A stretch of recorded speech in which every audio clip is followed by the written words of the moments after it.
questions to ask throughout a campaign with the confidence rising. I told WDF don't switch, good times are coming on even deep diving. Fan cams, reactions, watch along, still the pride of London thriving. The Eagles of South, they flying. Keep your eyes on us, we ain't hiding.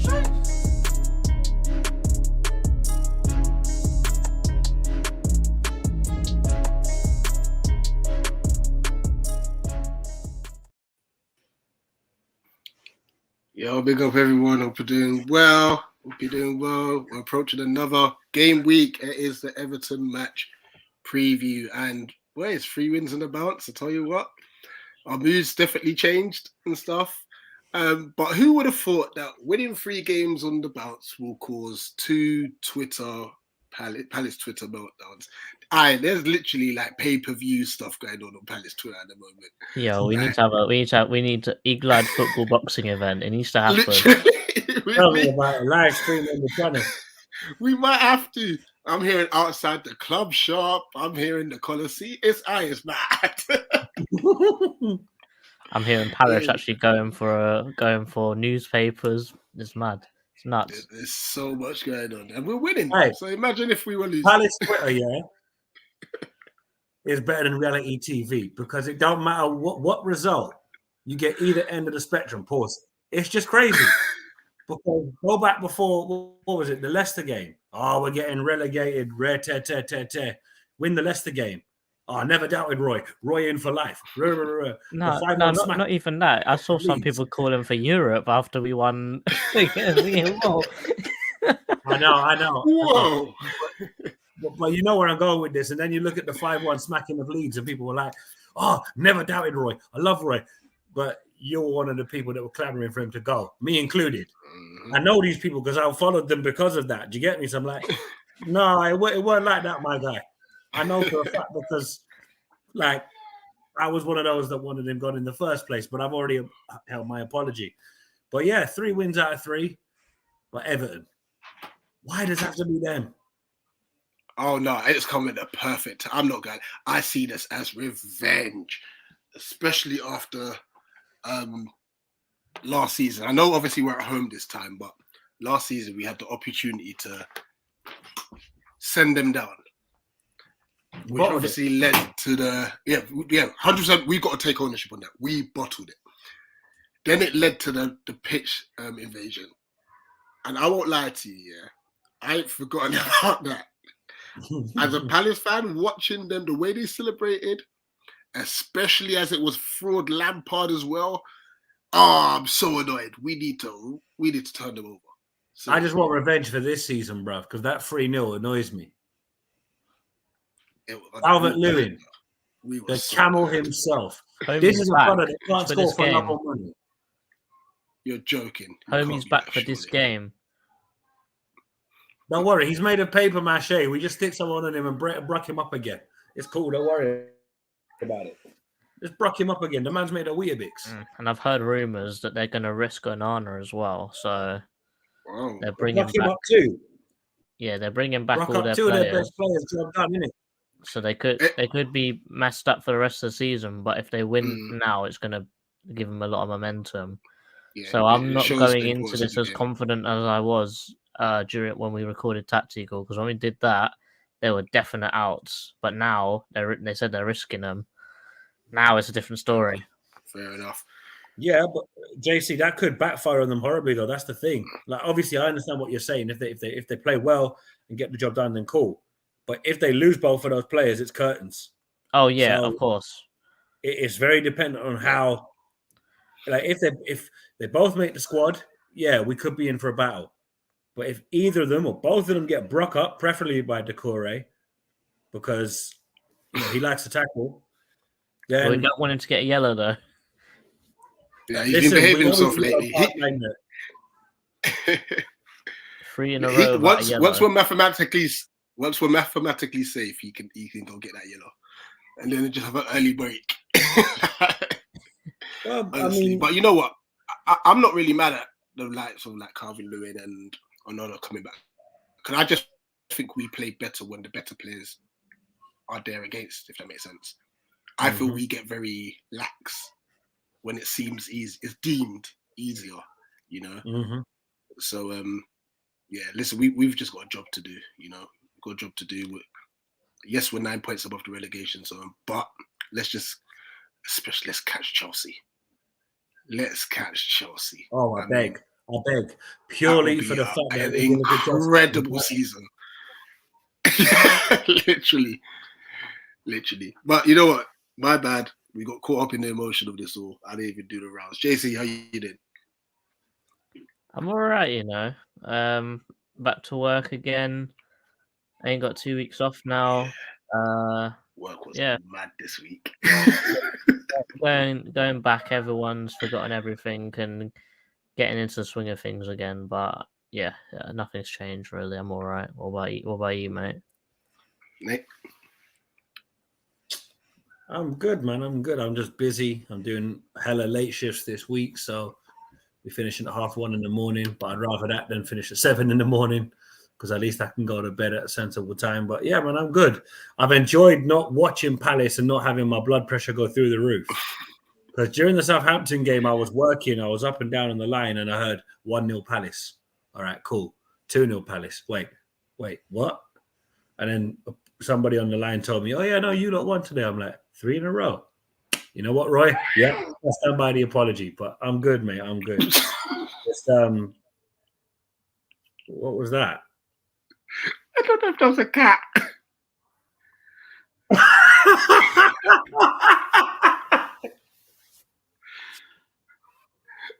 Is everything okay, JC?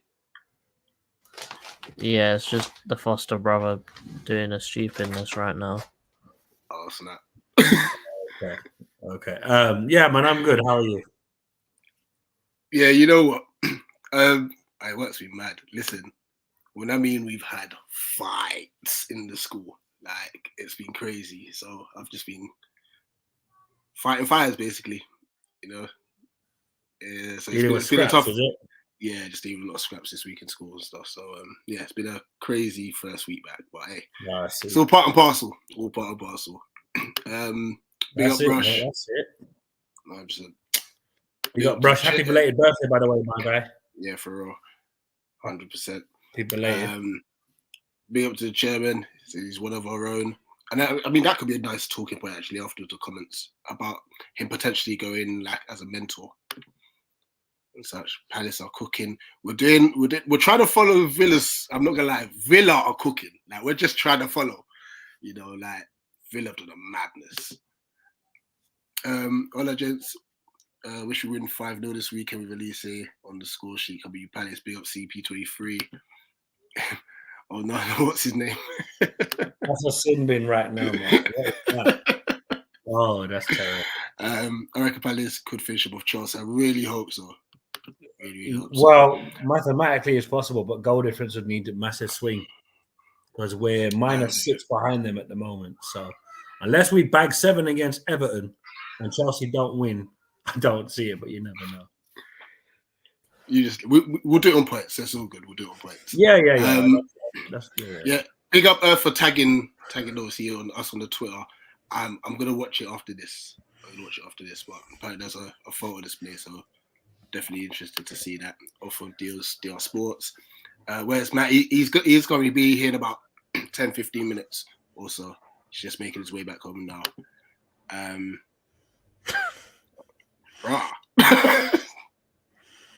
Okay. I mean, if I speak.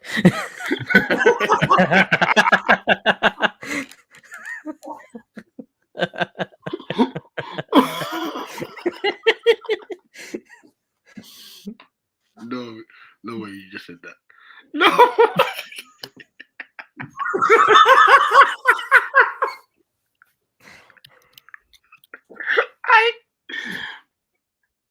If a slipper does come across the side of your head, we know why. You know? Oh my days! Is the foster brother named Hamza?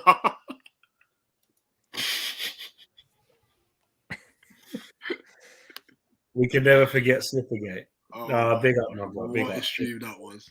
And obviously, cheers today. Right, you know what? Hodgson was mentioned. Obviously, this week we've heard that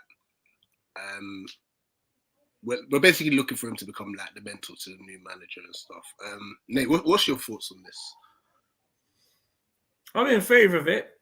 I think it's a good idea. Obviously, Hodgson knows the club. He's one of our own, so he's always talked positively about the club. I mean, he helped get Watford relegated last season, so he was already back in my good books for that alone. We waited till we played them at Selhurst to send them down. So I'm like, all right, right, cool. I see that. That's cool.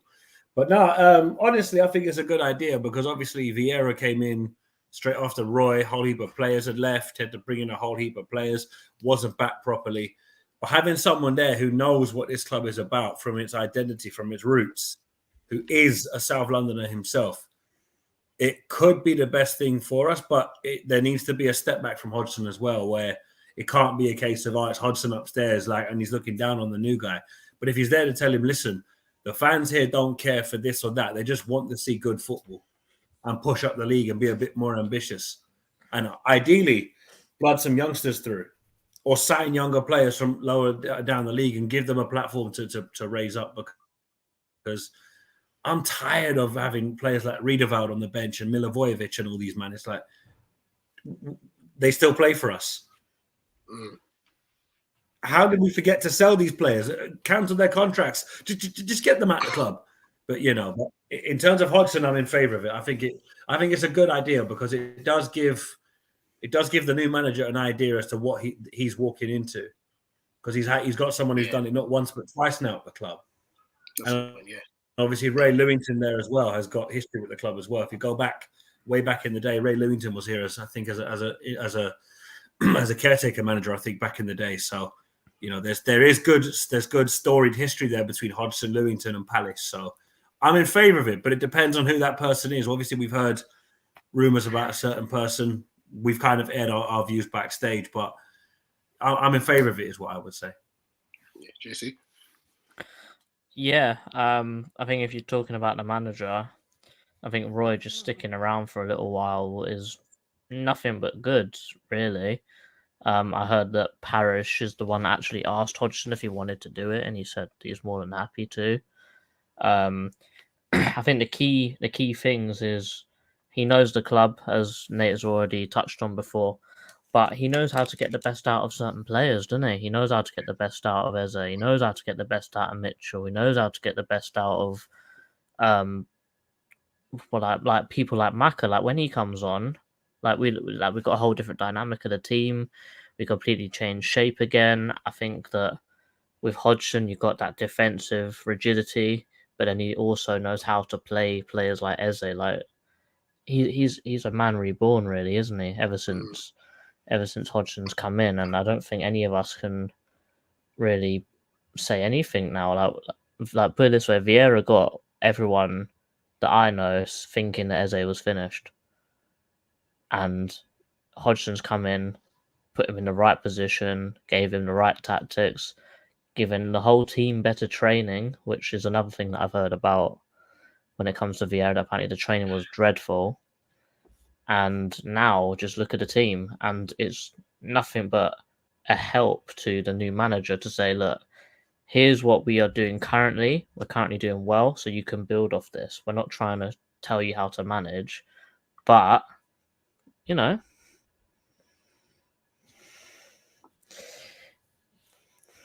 Good thing Homie didn't watch from the start. We'll come back to that in a minute. But you know what? I just think on the mentoring side, you know what? Just because with the rumours that are circulating, it's going to be someone who has no Premier League experience, and it could potentially be a manager, unless it's Potter, by the way, and it could also be a manager that maybe English is not the first language, in a sense. So having Hodgson there, who the players could also go to as a mentor in a sense as well, because clearly he's coming and he's revitalized the whole confidence, the vibes right, everyone's happy, there's smiles on their faces, there's training videos back again, everything's just everything bouncing. I mean, you got Wilf saying Insanity is doing the same thing over and over and expecting different results, which I think was a shot at PV, but that's just my own personal speculation on that. So yeah, it can only be good. On the other hand, I would like Hodgson's just rest. 75 years old. Just enjoy family time. So but if he does stay, I won't complain. As like in a mentoring role, not as gaffer. Well, to be fair, Hodgson speaks how many languages fluently? So I'm sure that if it came to someone that I guess was French or was Spanish or had another language, I wouldn't say that he would sort of be an interpreter, but I'd say he'd be sort of like a familiar face to go to for the players, and then those views would then be passed on to the gaffer next season. Like we don't know how long that's going to go on for. In my eyes, Hodgson will probably stick around until the start of the new season, and then after that, you just let it go. But yeah, he speaks 5 different languages. That's crazy. Hodgson speaks Swedish, Italian, English, French, and German. There you go.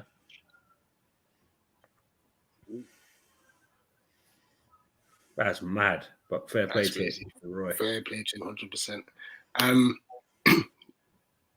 Is that your week, bro? Yeah, it is. I have a side hustle on the weekends. Where's this going? I don't know. Hey, yo, pause. Pause. What do you say? Is your name Joycey on the weekends? Hey, yo, pause, man. Allow it. Don't know what this guy's doing. I've got no idea what this guy's doing, but let's talk about Palace. That's what we're here. We're talking about Palace, man. Yeah, we're getting distracted. Sorry, people. We're getting distracted. Yeah, man. I just moved the week in, innit? Huh? Move the week in it. Alright, I'll move it. Thank you.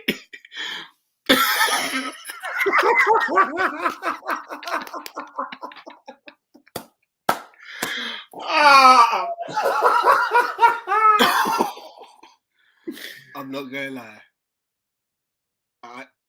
You have to just not do night shifts.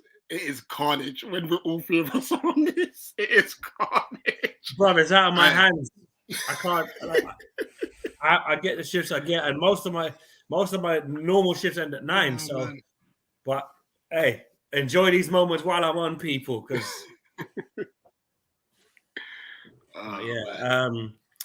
So let's look at the last 3 games in reflection, because obviously Mateta last minute winner, and Sean damn near lost his mind, was trying to hold corner towards me and Colin, and I've been thinking, big man, 1 goal since August don't make him the guy, bro.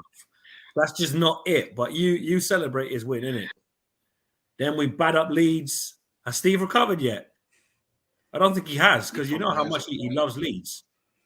I think he lost his Twitter account as well for like a week. Yeah, something like that. And then last weekend, obviously, go down to Southampton. We've got a bit of a wishy-washy record there last couple of years. I know we won there last year thanks to Will for the last-minute winner. But JC did the vlog. Obviously, guys, check it out, because JC went down there for the matchday vlog. Be sure to check out Tristan's vlog as well. But look, so 3 wins out of 3. Of it. Oh, yeah, listen, you would have had to have been. But I think it's mad that Hodgson's come in. He wasn't remotely popular as anyone's choice for a replacement for PV, but the atmosphere around the club and the fan base has changed significantly. Now, there is an element of, was PV solely to blame for the downturn in form? To a degree, yes, he was. He kept playing the same stubborn formation, stubborn team selection, refused to change his tactics and make even the bravest of decisions by blooding a youngster every now and again, or giving a player who hasn't played a minute of Premier League football a run out. And they may turn out to be the solution. Instead, he chose the same players week in, week out, and the same thing was happening. Hodgson's come in, he's gone back to basics, but he's given the players license to express themselves. Eze looks a different man now. He looks like the player we paid the best part, close to 20 million for. Michael Elise, again, same thing. You could tell we paid double what we paid for him. Now, obviously, the biggest 2 improvements have been Ayu and Schlupp. Oh yeah. But remember, Ayew adored Hodgson because Hodgson always backed Ayew. Yeah. Even when the fans were turning him, Hodgson would still say Jordan is one of the best players on the team. We laughed at those statements back in the time. We laughed when he came out with that, but you look back on it and you're like, no, but look at the cross he put in for the first goal. How many times have we seen him overhit them kind of crosses by just taking too heavy a touch first time off? Mm-hmm. He waited for that second touch and got the ball in perfect to Eze to slot it past Bazunu, who was unlucky to fumble it. But the point is that you look at the way certain players have leveled up since he's come back. It's a different team. 100%. That second half against Leeds, I was sat there in the pub watching it going, am I watching Real Madrid, Barca or Leeds Palace? Because this is a different game of football. Because we were awful in the first half and just slapped them in the second. So, look, Saturday, it's going to be difficult. It always is against Everton, but we win this, that's near enough safety guaranteed. Yeah, I think so. And it then puts obviously Everton, Leeds, Forest. I think they're the three that are just teetering outside. I think Everton and Forest have the same amount of points, I think. West Ham had a big jump, so yeah. Leeds are 1 point ahead of them too. In order, it's Leeds, Everton, and Forest. So Leeds are 2 points clear of both Everton and Forest. And then it's Leicester and Southampton. So, I mean, Southampton are 4 points behind Everton, who are in 17th. And Leicester are 2 points behind. And then Everton and Forest are level on points, but Everton's goal difference is better. But hopefully we change that because we need to slap someone at home. Because I'm still peed off that we lost to Chelsea at home. Because I'm looking at this Chelsea team going, we lost to this not just home, but also away. That's poor. But you know, it's crazy down there because nobody backed West Ham to get a point. And fair play to them. They gave Arsenal a bit more of a game than anyone expected. But luckily, we're not at the moment in that conversation because remember a few weeks ago, we're getting relegated. Parish don't care. Get the Americans out. All of this negativity. Now, all of a sudden, those same Twitter accounts are dead silent. Yeah. And go on, Jesse. I was going to say, we'll still get the two Yanks out, though. Yeah. They've got to go. That agenda doesn't change, JC, but you know what I'm saying. Yeah, of course. The agenda, it just instantly stops running when we start getting good results and winning games. Yep. That's just how fan bases are, isn't it? It's just flip-flops. No one's going to stand by their original opinion. What they're going to do is they're going to delete their tweet that they said and then say something else and then think that, they were right all along, but they weren't. Yeah. That's all it is. Just Twitter is just a mess.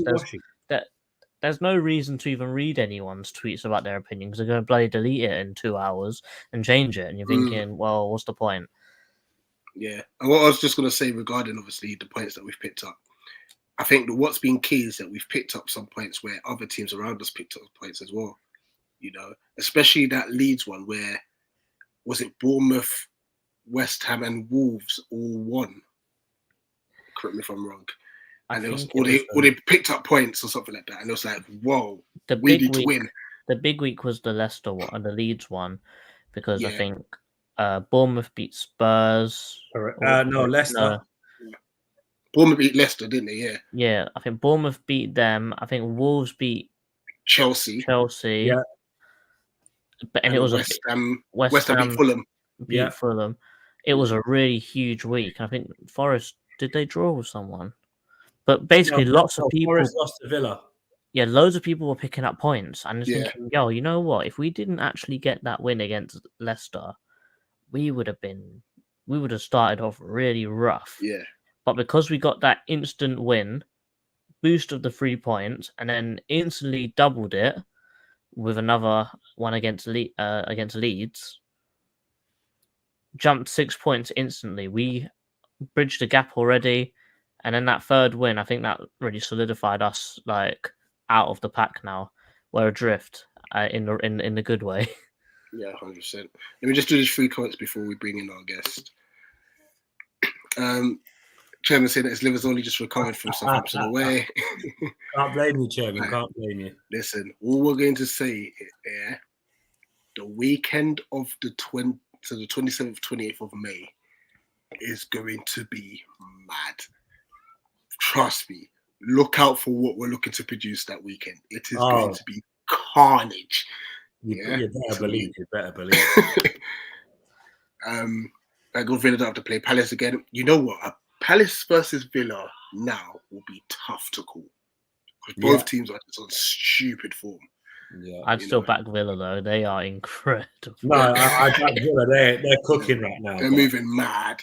I'm just glad we played them in August when they had Gerrard and we had Vieira, because you know what I'm saying? If we played them when they had Emery, the game would have been written off. But JC, what you said there was spot on. Like, thankfully, these last 9 points have changed everything, because now we're sat on 36, 6 behind Fulham, 7 behind Brentford, 3 only behind Chelsea, 5 clear of Wolves, and 10.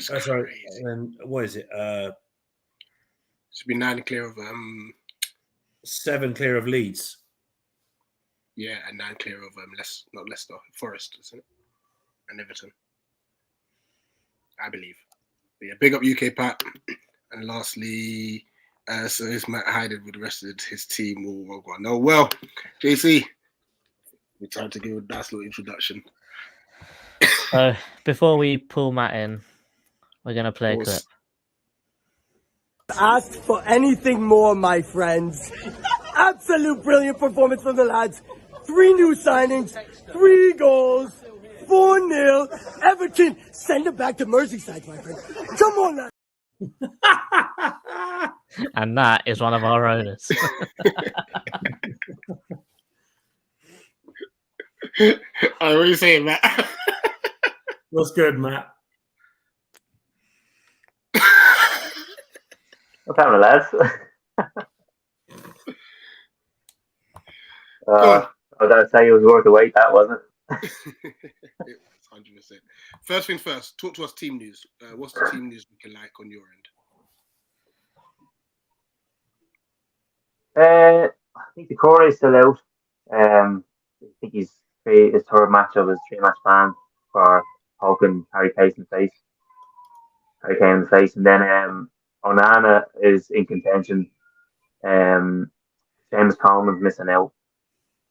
He won't be fit enough for that one. And there's talk that DCL will be fit to either start or make a contribution off the bench. Apparently, they played a behind closed doors game on Tuesday. So Dominic Calvert-Lewin got 70 plus minutes in the tank in that game. And other players like Gary Mina and Conor Cody, who haven't really been playing lately, got minutes in the tank as well in that game. So it's beneficial as well. We're struggling at the moment with injuries. We picked up kind of injuries and that suspension to the Curry at the wrong time. We had a tough run of fixtures, but it was 4 or 5 games where we had kind of Arsenal twice, Liverpool once, Chelsea. I think we had somebody in the middle of that as well. Spurs actually as well. And obviously the Curry gets sent off. Onana gets an injury in training. Coleman picks up an injury as well against United. So it's just one of those things. I'm sure you can hear me son screaming in the background. He's in the height of it. But it's hopefully now with Dominic Calvert-Lewin coming back. I hope that he's going to play 3 in midfield, because 2 in midfield obviously didn't work against Fulham at home, which I thought was bizarre. I don't know why he did it. So hopefully he can put 3 back in midfield. I'd like to see Iwobi be brought back in the 3 in the middle with Garner and Garner. Because if we don't do that against Palace, I think we're going to get overrun. So that's the team news at the moment. Oh, brilliant. I mean, one player that you do have who we absolutely despise is Neil Maupay. Now, what's your thoughts on him as a player in general? Because it seems like he's had a really tough time at your club.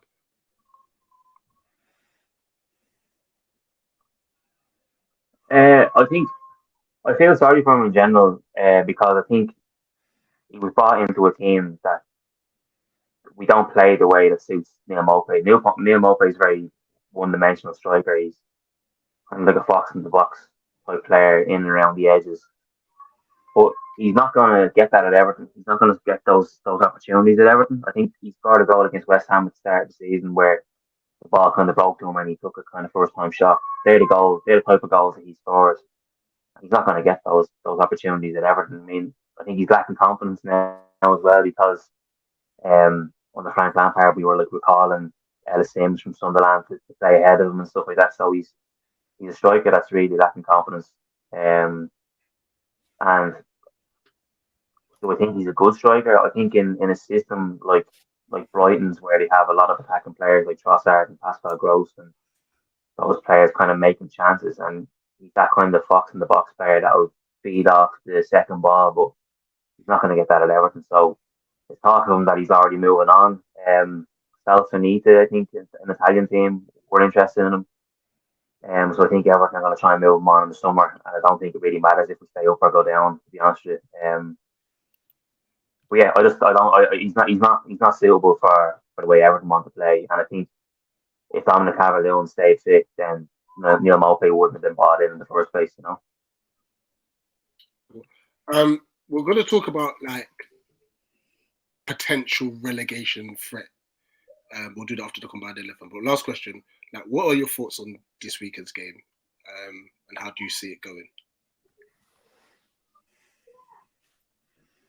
I was texting you earlier on and I kind of said, why wasn't this game 3 weeks ago when you still had Vieira and Everton didn't have the suspensions and the injuries? Because I think Everton were kind of under the ascendancy. We were playing football that suited us as a team. We were playing football that the Everton fans like to watch. We were playing football that suited the players. None of our players are necessarily like flair players. They're not very confident players bringing the ball forward. And they need that focal point up front to hit and then play off. And we haven't had that. I mean, we haven't had Dominic Calvert-Lewin pretty much all season. We haven't had him all season. I think the last time we played was probably in the return fixture against you guys at Goodison. So it's been that long, since then. So I'm not confident at all. I think Crystal Palace at home, they're on a good run. They're playing decent football. They seem to have taken the shackles off a bit, which is good for them.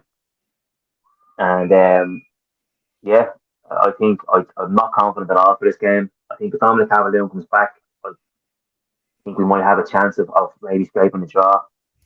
But again, we can't be pinning our survival hopes again on Dominic Calvert-Lewin. I think Dyche has done the right thing by not bringing him back too early, because I think that's probably what we've done with Dominic Calvert-Lewin over the last probably 18 months is kind of play a 70% fit Dominic Calvert-Lewin. But I think Dyche has given him the opportunity to kind of fully recover and 100% fit.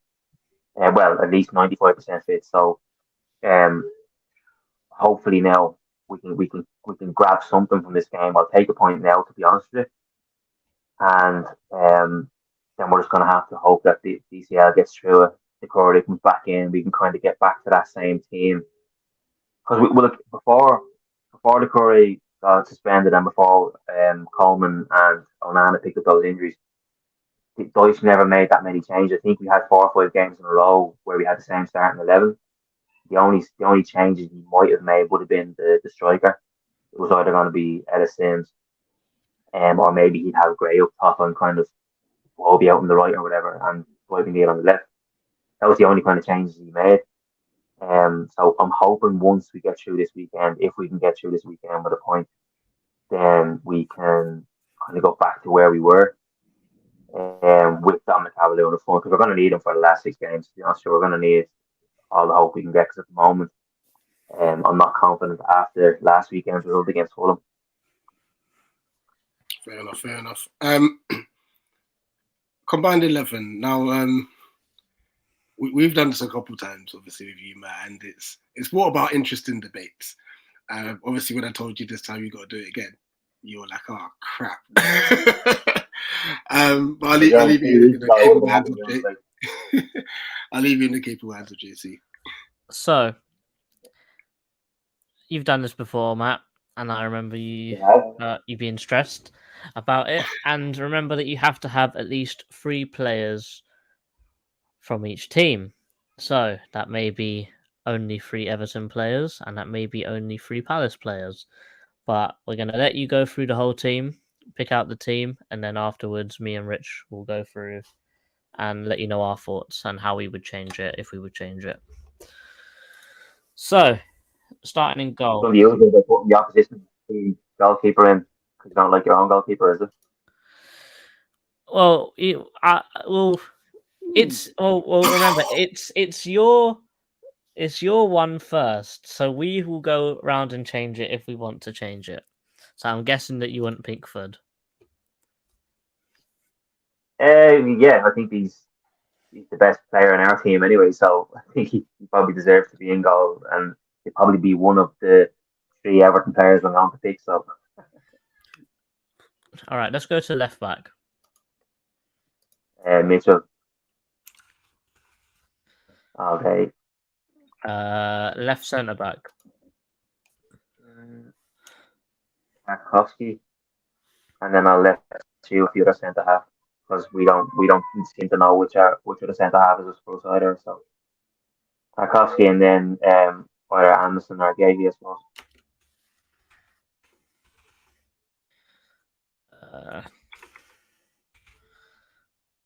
Right back.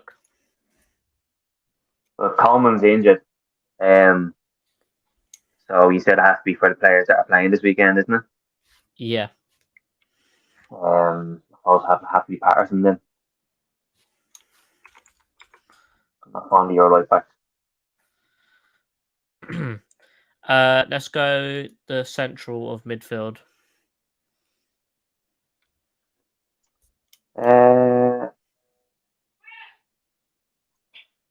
Probably Garnick, Gay, or I'm not too sure how your centre mid is playing at the moment. Are you still playing Decore in midfield? Yeah. And how's he playing? I'd probably say as our player of the season. I'll put him in then.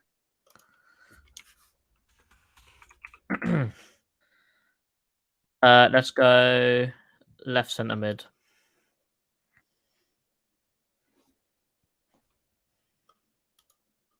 I probably have to put Onana in there if he's fit. Is he fit? Yeah, he is. Well, they said he's back. He's back in training, and they're going to see how he is. So I think he is in contention to play anyway. Right centre mid. Our midfielders are all injured or suspended, so I'll let you put that one in there.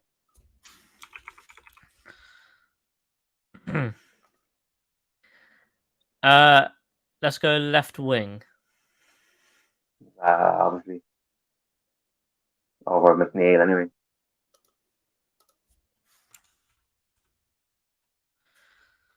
Right wing. Your boy over there as well, I'd say. You put McNeil in, did you? Yeah, he's left. Yeah, what's that? What's that? Over McNeil. He's injured. Oh, is he injured? Is he? Oh yeah. Well, he's back in training, but he's not making the Saturday. And finally, up top.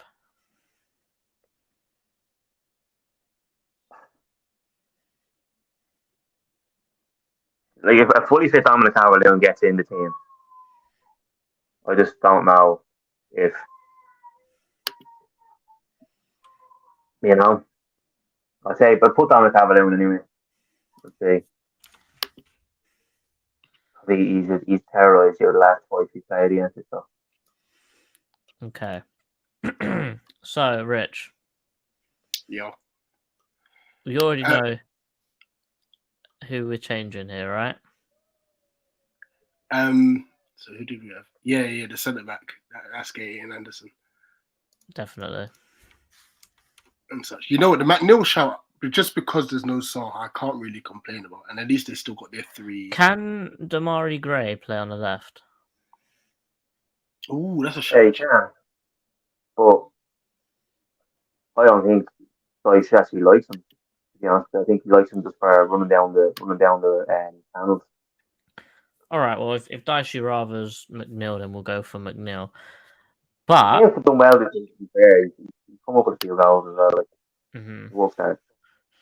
I think purely for the fact that Calvert-Lewin isn't going to be fit, I guess he'd probably be on the bench. I'd probably say, are we going for Edouard or maybe even Ayew? Because Ayew's been incredible lately. He has actually, yeah. Yeah, I'll put JA over Eddie just through performances as well. He's like a man reborn. Like, it's crazy. Like, he's always worked hard for us. That's been a given. Defensively, we've never complained. But he's scoring goals now. That's the thing. What he's doing going forward is just crazy now. It's like, rah. There's a talent there. You know what I mean? It's unbelievable. I think the right back, we really can't complain. Any way, shape, or form. No. However, the talking point here is Sam Johnstone has been incredible lately. Yeah, that's why How are we picking Johnstone? Don't put Sam Johnson in ahead of Pickford. The only reason I'll keep Pickford is longevity. That's the only thing that would. And to be fair, he does come up with some stupid saves. And I know both their kicking is unreal, but Pickford's drop. You know, he just had the signature drop kick, doesn't he? Yeah, but if he were to come back to me next season on this, Sam Johnson will be there 100%. The only reason why Pickford gets the stick that he gets is because Everton conceded so many goals, and it's not his fault 95% of the time. Like, if you look at the stats, Pickford probably makes 6, 7, 8 saves a game, which is unheard of for a keeper, really. Like, and he's under constant pressure in most games. Like, we only have 30% possession in most games as well. So, yeah, the chances of him having a helmet every 3 or 4 games is bound to happen. You know what I mean? So, when he's in the England squad, he never puts his foot wrong. So, he's clearly doing something like, he's clearly I think the last point that I definitely want to touch on as combined 11 is exactly what Louis said. That midfield is nuts. It's crazy. Like, Matt, I'm not going to lie, yeah? Right. I want you to get relegated just so that we can take it on. I'm going to say, I'm not going to sugarcoat nothing, but that midfield is crazy. That's mad, to be fair. That's mad. Onana's not going to Crystal Palace if we get relegated, put it that way. I think I agree with him because he's smashed it in the Premier League. I don't know about that because FFP might have something to say about that. If you know, you know. So Everton may not be in a position to refuse money for their best players. You know, like but at the same time, Onana can refuse to go to Crystal Palace if he wants to. He can, but he's not going to want to play the Championship. I don't think so. Yeah, but no, I'm not talking about that. He's going to have a lot of teams interested in him, whether it be Arsenal, whether it be Chelsea, whether it be Spurs. They're all going to come in. First team football at any of those clubs, so that's the thing. Nobody wants to hold bench. Arsenal, he might get a game at Arsenal. I mean, if they're bringing in the likes of Jorginho, he might get a game in there. Nah, they're stacked in midfield. That's the joy of it. We're not stacked in midfield, so well, you don't make sense. But I know you don't want to admit it, man. It's cool. Don't worry about it. It's cool. I'm just being honest. He's not going to go to Crystal Palace over. Like, even if Newcastle come in from, he's going to go to Newcastle over Palace. Like, so I see Newcastle getting Conor Gallagher, which I'm all for because we dodged the bullet on that one.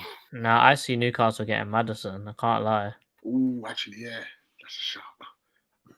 Yeah, but who's going to want to spend 50, 60 million on Maddison when he's only played about 6, 7 games this season because of injury? Like, English tax. Well, this is it. Cool. Right, let's go over to the predictions. So, last week, an average week, I would say, all around.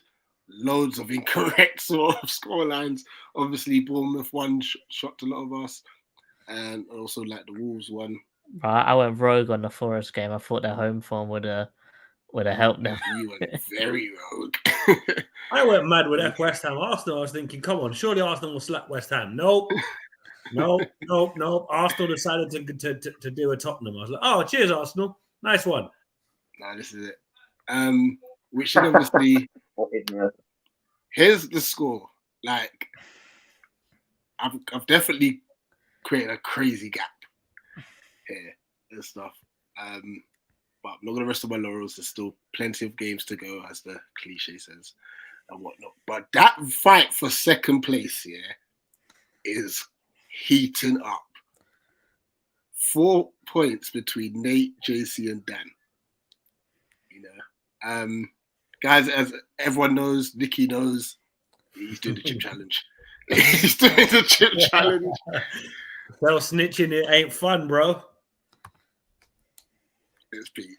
Well, even if you take away the 15 points deduction, man, still drift. He's drift by 30 points. Like, imagine, he's still so far behind.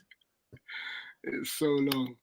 And so obviously with the community that get involved, I've now matched Midge's correct scores, which I'm happy about because he was like clear. He was clear. CM, I don't even know why. I cuss him out all the time. He keeps forgetting. With our guests, Callum and Jack are both top still. So, like I said, last game of the season, if it stays at they're both top, then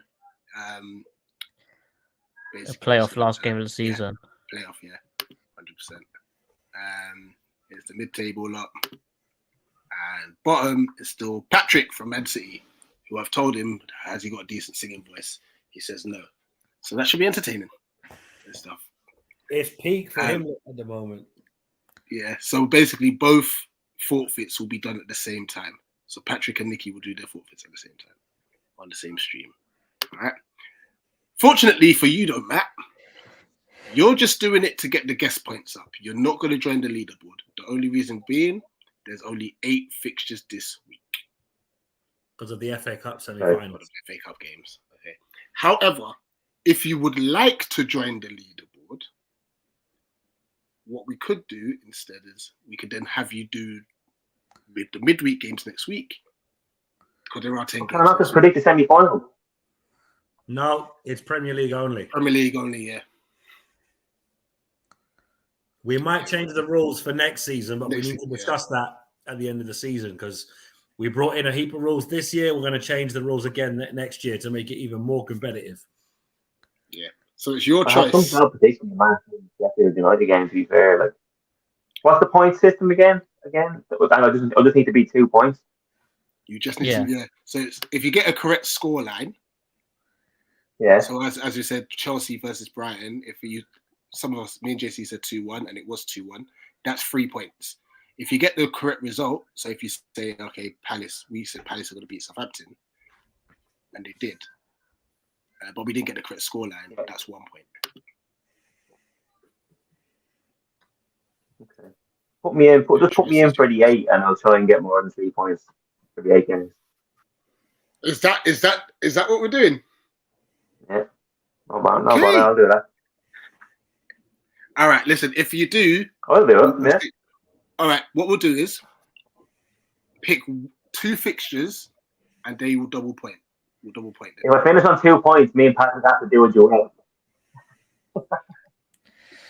It'll still be Patrick because he had an average... No, if I finish on 2 points, me and Patrick have to do a duet.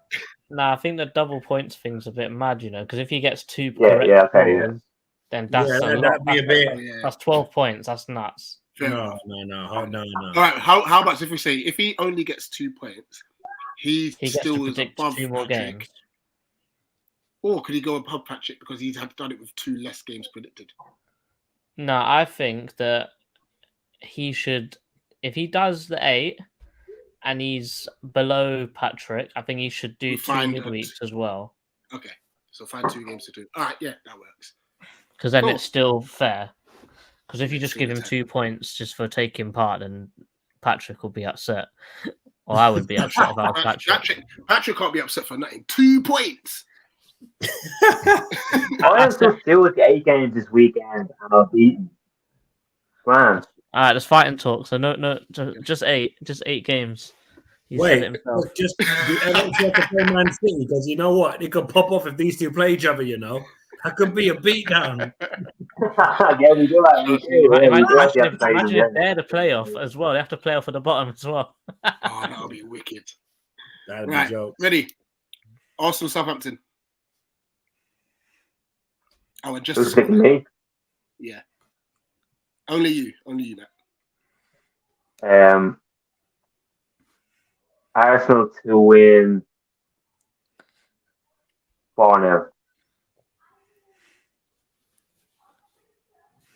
Fulham versus Leeds. I hope Fulham win 3-1. Brentford versus Villa. That's a good game, actually.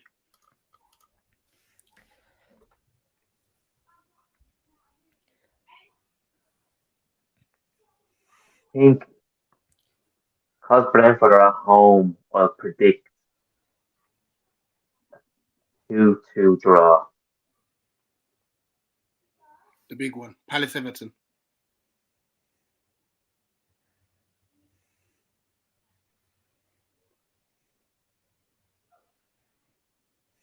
You hear me?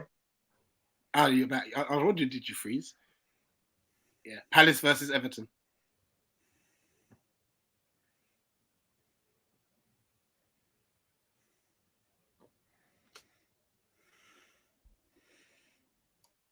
Oh, the stress of the predictions. The Wi-Fi is gone. Hey, yo, Nippon. I know you're back there somewhere. Hey.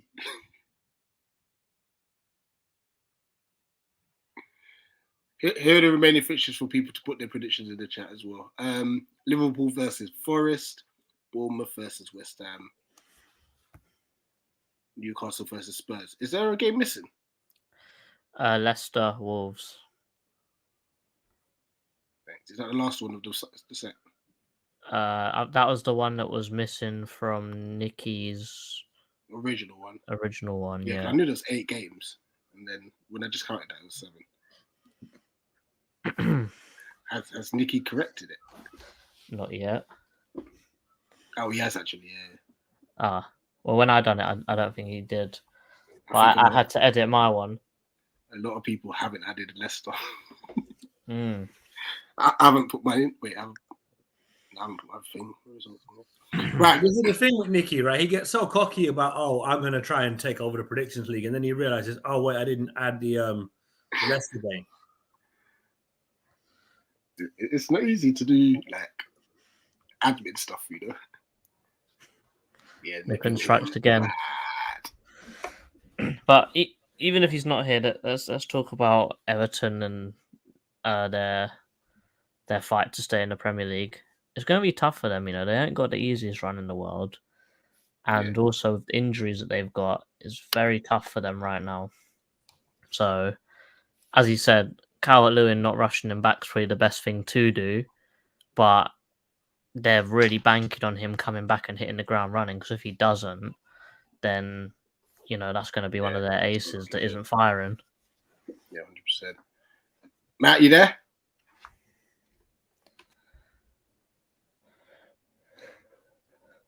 Yeah, I think my son knocked off the Wi-Fi. He went by and knocked it off, though. Cool. Right.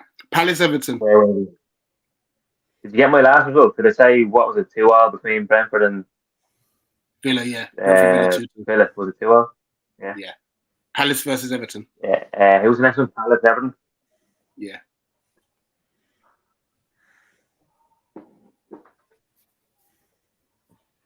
I don't know. I'm just gonna go safe and just say 1-1 draw. Liverpool versus Forest.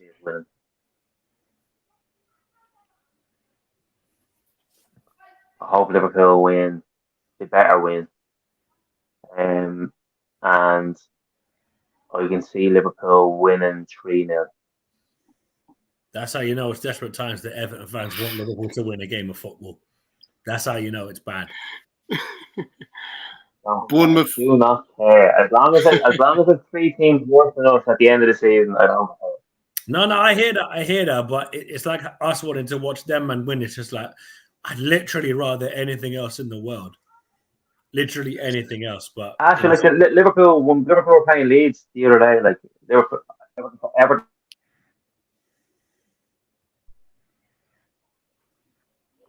Again. No. let's get these things out of the way because that's go again, did I? Finished a little bit. Right. Bournemouth versus West Ham.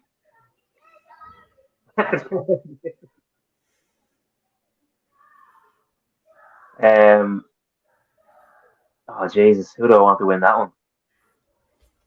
I'll just do I'll draw on that one.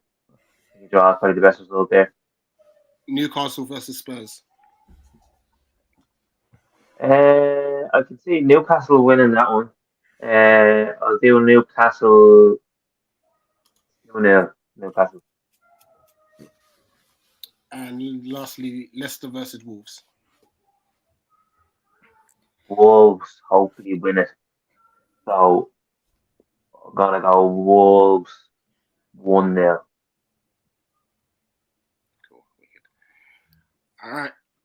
I guess before we wrap up, Matt, and people big up, I'm gonna have to shoot. I've got training and such. But Matt, just discuss obviously your remaining fixtures, because obviously like the fear of relegation is there, you know. Oh yeah. And just obviously looking at that run of games, I'm assuming you're hoping that you're not dragged too far into the relegation zone before you meet Wolves. Those the next 5 are. Yeah. To be fair, I think if somehow I think if we can get a win against Palace and we can get a win at home, Newcastle. I know that's a long shot, like, but we can somehow get 6 points in our next 2 games, and then like I don't want to be going into that Leicester game. I don't want to be going into that Leicester game like with not winning at Palace and not winning at Newcastle at home, like, because then we'll probably be in the relegation zone playing Leicester, and then if Leicester beat us, I think we're done. I think we're down. I really do think the next 3 games will define our season. And I think if we go to Palace on the weekend and we get battered, like we get back to like 2 or 3-0 and we play really poorly, we're going into a must-win game at home again at Newcastle. And Newcastle are going for trying to get Champions League. They're playing for something as well. Like, and then like you're going into a game at Leicester away. It's.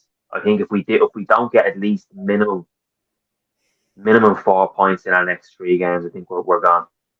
Minimum, like we need a win and a draw in the next 3 games. And I don't want to be going into Bournemouth and Wolves needing 6 points. Basically, that's the last thing we need. 100%. People, I'm off. I've got to go training. Big up, Matt. I appreciate you.